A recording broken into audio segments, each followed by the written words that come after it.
Hello, everybody. I think the lighting's really bright tonight, which is good. Maybe not so good. Anyway, here we are. How are we all? Feel free to drop a wee note to let me know that you're here. And I have pinned some stuff to the top. So, hello to folks that are here already. Hello, Denise. Good to have you. I can't believe we're at chapter 5. It's kind of slow, but also fast, like that we're already at chapter 5. Feels as if it's going quite quickly. And I am just looking. This is the last chapter in the release phase, I think. Yeah. And then after this, we'll be into the reset, which I think is where things start to really get interesting. But I think it is important to have a look back and understand how we got to where we are in life, whether that's your own or a reflection through mine. So I have some topics that I thought was worth just highlighting. But I'll just as a reminder, I've pinned it to the top, but just reminding you, it's not therapy tonight, it's not coaching, it's not a workshop, it's just me and my book, Uncertainty is Your Superpower. And I read some passages from the book and then we explore in a bit more depth some of the topics and we can riff a little bit.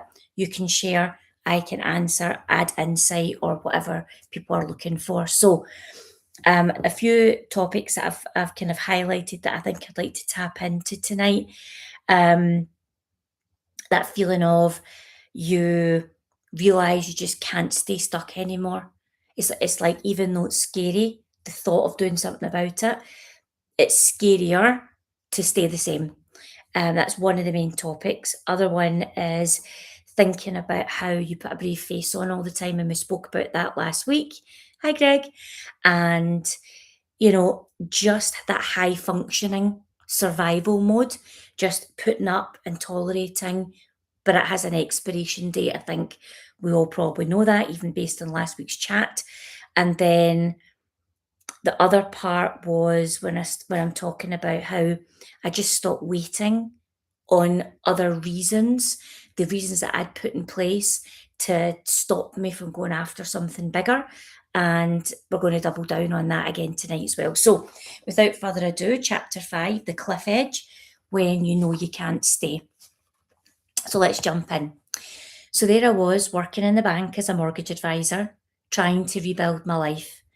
The job ticked all the boxes: secure, solid prospects, internal promotions, and a ladder to climb. It was exactly what I needed, or so I thought. I've always loved helping people, and that passion has never wavered. And for a while, I genuinely enjoyed it.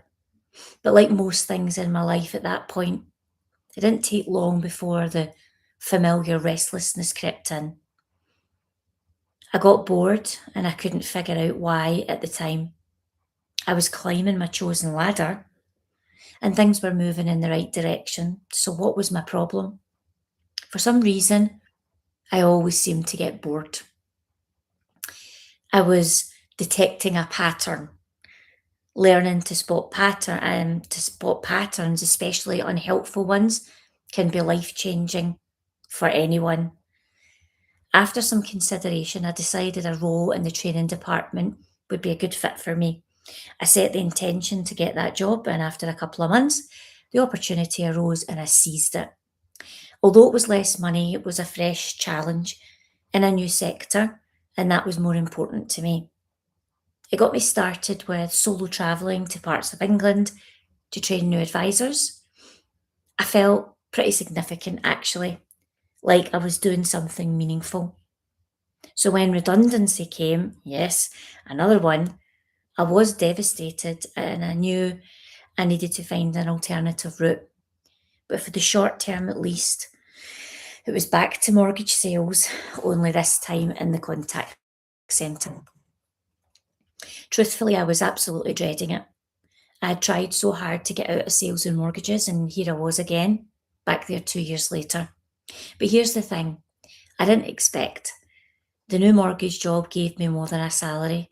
It gave me people. I was definitely building a great network of people in the bank. Some are becoming great friends. In fact, some of my best friends to this day came from that job. One became my hiking partner and my lifeline at the time. Walking, training, planning outdoor adventures, it grounded me. Even when I was still living wild, that rhythm gave me a thread of hope. To her, thank you. But the self worth stuff, the internal battle, still raging. I was classic high functioning. I showed up, I cracked jokes, I achieved promotions, but I was fighting myself behind the scenes, constantly second guessing who I was and what I believed life should be. I was always pushing to prove myself that life was good and successful. I could never escape that feeling that I was meant for something else, something more. But I kept going, achieved another promotion to a management position, and I grew in many ways, but yet again, I got bored quickly. Didn't seem to matter what I did, the feeling was never far away. There was one thing I knew though, because the voice was so loud in my ear. I was 100% finished with mortgages. Yes, I was ready for something else, but it absolutely had to be far from what I'd been familiar with. That was the goal. I wanted a big challenge, new people, new environments, something that really allowed me to expand. So I networked as much as I could to find a way out of mortgages and to discover my pathway to the next big thing. And then came the role, a change of sector plus a promotion. This new role was going to be my big moment. The role I'd worked for and a fresh start I believed would finally make me feel fulfilled. Spoiler alert, it didn't. Instead, it slowly broke me. No big dramatic moment, no fireworks, just a quiet, daily chipping away at my confidence, my energy, and my sense of self. Within months, I became a shell of myself, unrecognisable in some ways. But in true bull energy, I am a Taurus after all, I stuck it out for about 18 months, going into the office every day with anxiety ripping through my body, just never feeling settled. What a mistake I'd made coming to this department was my daily thought. What a momentous failure I had become. And that inner dialogue drove me to some wild partying, my coping mechanisms. The inner voice was all consuming, and I felt trapped again. I remember that after a few months in the role, I emailed a former boss. I was feeling like the worst version of myself at the time, and I needed to know that I wasn't a fraud, that I was good at things and hadn't just imagined it. The message I sent wasn't about looking for a job, it was about holding on to a thread of self belief. And she had put opportunities in front of me in the past, and I never forgot that. I always felt she had my back. She responded to my email with kindness, and it felt good to be acknowledged and heard. It gave me peace of mind, even if it was only for a few minutes. Months passed and my confidence was in tatters, never mind the state of my nervous system. Complete dysregulation. I was sick to my stomach going into that office every day. I wouldn't wish that feeling on my worst enemy. I'd made this move that I believed would be the last one of my career, the big one, except here I was wishing I was somewhere else. Eventually I snapped out of it and woke up to the fact that it was just a job. With a fresh perspective, I felt some of my internal power return, and I started planning to move to something else. I had decided to cut my losses and move on. I searched for the jobs, internally, externally, for anything that could pull me out of the pit that I was in. One thing I knew for sure, After this next move back to safety, I would never take another job in the bank or any other corporate job, not after that. I had no idea how to break out of corporate life, but the feeling was so strong and loud that I trusted it. So there I was, searching for a way out of the daily nightmare I was in. I remember calling about a vacant role in a former sector, but ultimately it proved not to be the right fit. I tried to stay positive, keep my eyes peeled for the weekly in-terminal job circulars, and then it happened. The tom-tom drums must have been beating after my email to my ex-manager months ago and to my recent phone inquiry about an open position. That's the thing about corporate. Nothing really stays secret. I vividly remember the morning when I came into the office early. I liked the silence. My eye caught the red light flashing on my desk phone. I rarely use my desk phone, so to say I was curious was an understatement. I called the answer service and picked up the message. And that was the moment everything changed. Nothing would be the same after that. It was my miracle. Hi, Debbie. I heard that things aren't quite what you'd hoped for. You might be looking for something new. We've got something opening, and I need someone who can hit the ground running. Let me know if you're interested. Somebody had listened. The universe heard my call, or my cries for help were spreading around senior management like wildfire. Whatever it was, I was grateful. And that was it. Within weeks, I'd accepted the new role, handed in my notice, and it wasn't a step back, but a leap forward. A promotion of sorts, yes, but a way to set myself free. And that was my ultimate goal. And just as I promised myself, it did become the last job I ever had in the bank and in corporate. The role created enough peace of mind, clarity, and calm for me to see my next steps. Something worth mentioning here is how I felt when I took back control of my own destiny and submitted my resignation for the first time in a long time.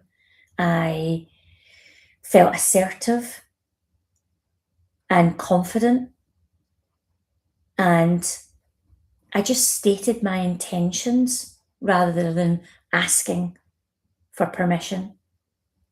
I was leaving no matter what anyone said. I declared my leaving date, and without much fuss from anyone, I was gone.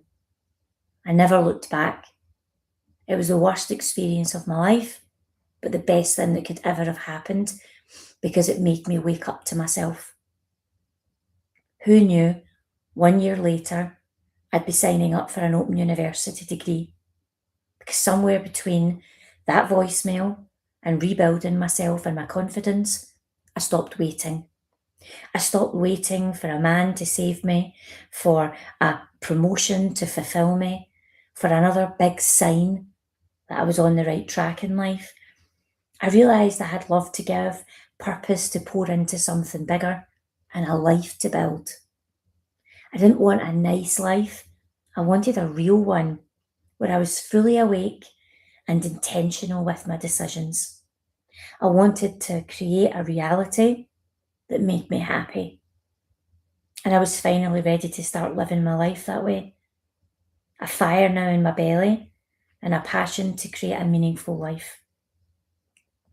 I was standing at the edge, looking at my new future, if I was courageous enough to go after it.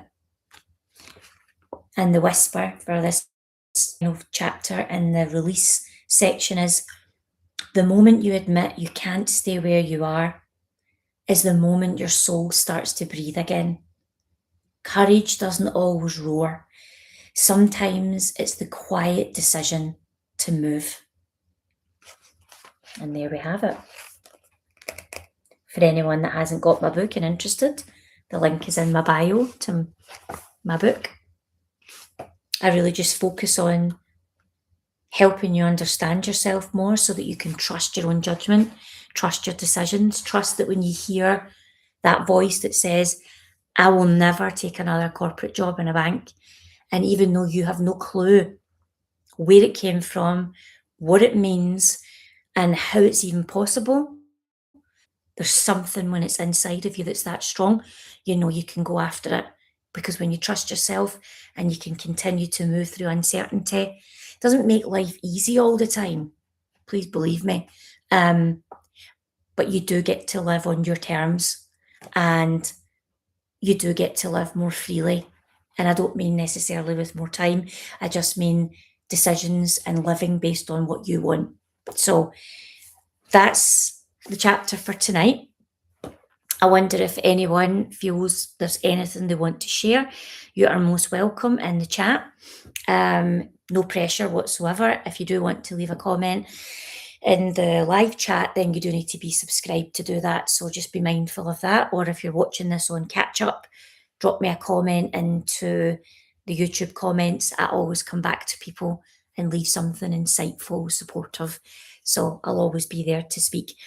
A couple of things that came up for me when I was sort of pulling out key elements that I thought it was just worth bringing to the surface and maybe getting your input, whoever's watching this even at a later date. But when we talk about that feeling of being on the cliff edge where you can't escape a feeling. So something is gnawing away at you all the time, even when it doesn't make sense. And you just know that you can't get away from that inner knowing something needs to be different. I don't know what it is, but see at the beginning, you probably don't need to know what it is. There's just a level of acceptance something needs to change. And with that level of intention and that decision, then things start to unfold naturally. You start to operate differently. You seek different opportunities. You open your mind to things that are possible that you might not have done before if you haven't given yourself that permission. I know for me, um, I'd love to say I could sit and explain it to you exactly, but I can't. I just know when certain things are right for me because I've gone through enough of a journey to understand myself that when I hear it, I trust it now. So in the past, I've probably spent all those years pushing things away because I didn't want to admit it to myself or I didn't want to face myself, which is what we've talked about a lot in the book. But once you start doing that and you're really honest, then you can start to find ways to take yourself off of the edge. So whether that means that you have the confidence to abseil right off it because that's where you're at in life, or maybe it's just the understanding that the right time will come, or actually, now that I see what's on the other side of that cliff, I probably don't want it. So deep down, if I'm honest with myself, I like the levels of comfort that what I'm doing just now gives me. I just ran out of that ability to deal with that. So for me, I couldn't sit with what other people would class as comfort. It was destructive for me because I felt deep inside of me I was meant to be doing something else. But that's not always the case. Because I know a lot of people that get tied in knots and they'll say things like, God, I don't know what my purpose is and all these things. And, for everyone out there, whilst that's important to me, some other people are happy just moving through life, feeling content, living it on their terms. It doesn't always have to be this big, profound thing. It's about being honest with yourself. So I know a lot of people, even in corporate, who maybe are not loving life as it is with the job or whatever. I mean, there's hard things in everyone's jobs, but it's perhaps, taking a few moments to consider um, what is it I really do want. And once you set that intention, even if it's to stay, something changes inside of you because you feel it and you go, right, I don't know what it is yet, and I'm okay not knowing because I feel different knowing that at some point I'm going to move to the next step. And I'm trusting that. That in itself is often enough to pull us out of that feeling of sometimes that feeling of helplessness or that inner conflict we get.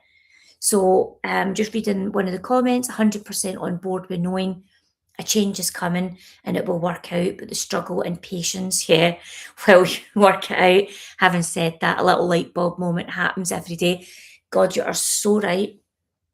And I think one of the key things from what you've said there is if you continue to stay open, open your mind to read, to research, to explore, to consider other alternatives of anything in life, light bulbs do come.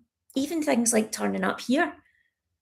You've maybe read the book, you've maybe been in my company before, maybe you've worked with me, and there's a lot you already know. And then I might just say one thing, and you think, oh, I could see how that would relate to me, or how I would maybe want to make a change, or actually, that's gave me peace in my heart knowing that tonight. So you're right, light bulb moments all the time, especially if you stay open to see. I see life a lot now like an experiment because if I was only to hold on to an end goal, it makes it really hard to live when that end goal might feel far away or you're never attaining it. So for me, I just look at each day, week, month as a new experiment that I'm trying. Some people might think, oh, you've had less people on sofa chats, or you had more people then, or oh, how many people are you working with just now? Or it doesn't matter because for me, lots of things that I try, I wrote a book. My intention wasn't to be a New York bestseller. My intention was to make a low entry gateway into my world. Tick. Do I want it to grow visibility? Absolutely. Because I know it can help people have wake up moments. That's why. So the same with sofa chats. At one point when the book scales even further, then this content that sits here on YouTube lives forever. It's lifetime long form content, and the book isn't changing. The messages are the same.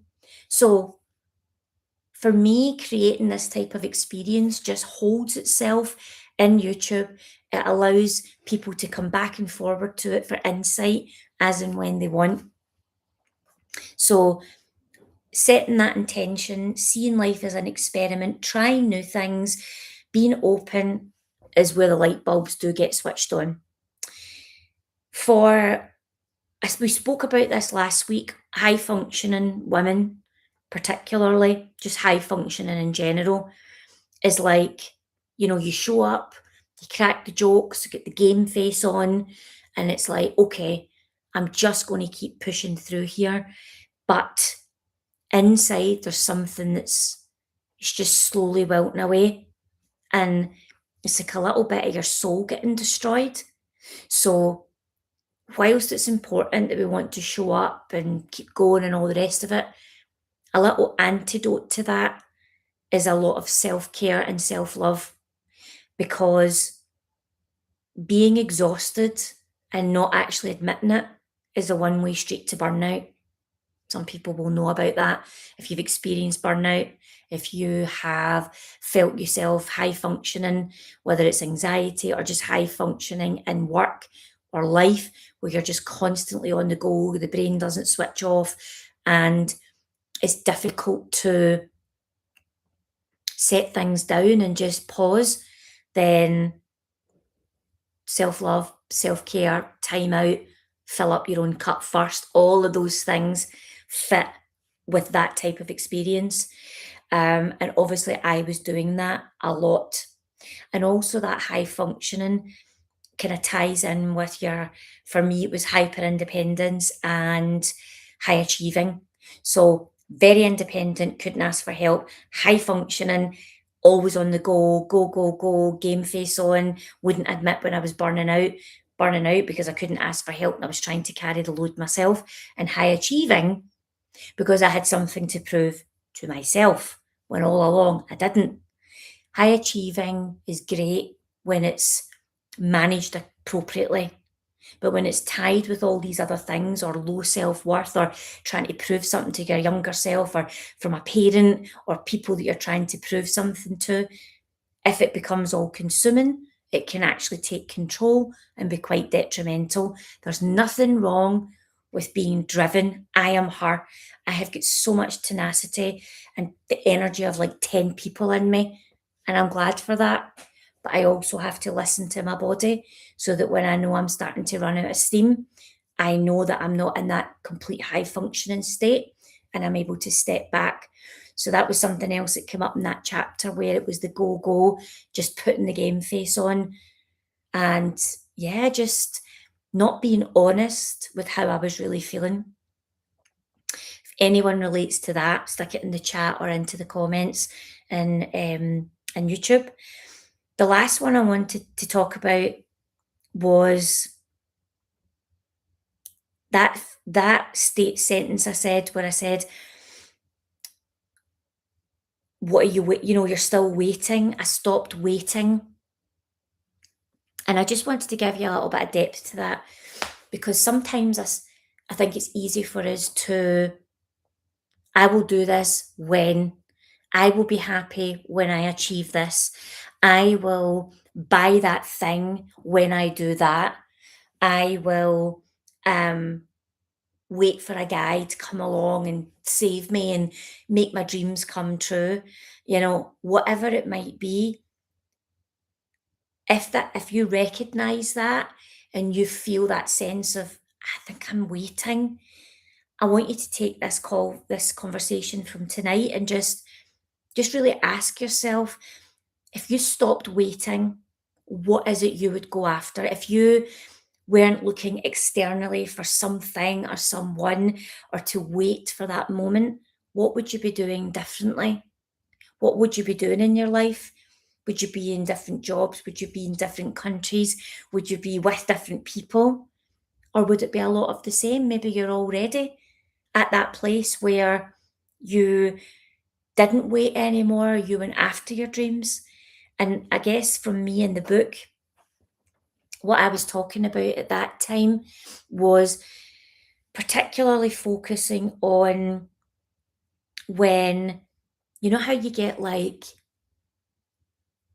it's like you're just on the precipice of something, but there's a difference between good timing and also between that and, am I putting barriers in my own way? Because mostly it will never be a good time to do the thing. Mostly we've actually unconsciously been setting ourselves up for it. And sometimes it's about having the courage to come to the edge of the cliff and make the decision. Okay, what is it I really want? Am I going to jump? Am I going to step back? Do I need someone to help me? Do I need someone to save me? Is it because I think I need more money before I can take this action? Is it because I need to wait another year before I take this action? Everyone has their own setup, their own life.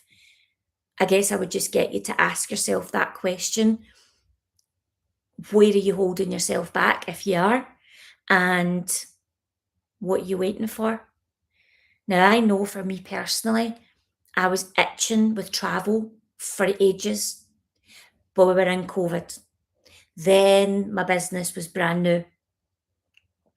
Then financially, I wanted to be in a place where I could move around and do the things I wanted, but I had a house in Glasgow. So, whilst I'm saying what's stopping you, there's always things you can do while you're waiting for the big moment. So I had this big dream of traveling around Italy and doing all these things and, you know, just all these wild dreams. But I didn't know that was actually going to happen for certain. I knew it's what I wanted. But to get closer to it, some of the things that I did were, number one, I built my business, which could operate online. Number two, when I started to get itchy feet, I started pet sitting for a friend who was living in our country. Number 3, I decided to sign up to house sitter and a pet sitter, I can't remember what it's called, but basically I went on and signed up for pet sitting. So the first one that I did was a week in Rome. So I was in Italy, so I was getting closer to my dream, but it was only a week. And I realized after that, I was like, right, a week here and a week there. I need something stable to get my feet under the table. So there we go. Next one I did was 2 months in England. Now it wasn't setting the heather in fire. My God, I had a dream of touring around Italy, and there I was, pet sitting for 2 months in Oxford. But I was proving to myself that I could travel on my own, I could live on my own, I could be in other countries. So the next time when I started to look, I got to the next year and I realized I am ready now. I can go abroad. I can do these things. I want to be fine on my own. So when we talk about something is bubbling, there are always little things prior to that that we can do to move ourselves tiny baby steps closer, so that by the time I was ready to commit and actually go and try Italy for longer periods, I'd broken through a lot of the fear barriers. So I'd new challenges, of course, but those barriers were just not as challenging because I'd travelled alone. I'd been abroad alone. I'd lived longer abroad alone. I'd lived for months on my own when I didn't know anybody. So I'd started to take away the discomfort and it took me closer so that when the chance came to do something that I really wanted, it just didn't feel such a big deal because I'd already been taking very small incremental steps. So I will leave that with you for tonight, the topics that we've shared. Thanks for chipping in. Appreciate that. Anyone that has any comments, leave them in the YouTube comments and I will always answer. If you are interested in working with me one to one or want to know anything else about my work, you'll get my link to my website that's in my bio, and also I have a free downloadable series. It's 3 very short audios that you can use that based around my release, reset, and rise model. So they will bring you to the place you want. Put the weight down, sit with me in the sofa, it feels like, and just settle back down into yourself, or rebuild some confidence and back into your empowerment feeling to move forward. So that's the release, reset, and rise. They're very short. If you want them, they're on the homepage of my website. So you'll get all the details on my page if you want to go and download them. You are more than welcome. Otherwise, I'll love you and leave you for another week. And I just want to thank you for showing up today. And I will see you again next Tuesday. Will I be in this sofa? Yes. Next week will be my last sofa chats from this sofa, because after that I will be back in Italy and I'm very much looking forward to that. So bye for now and thanks for staying. Bye bye.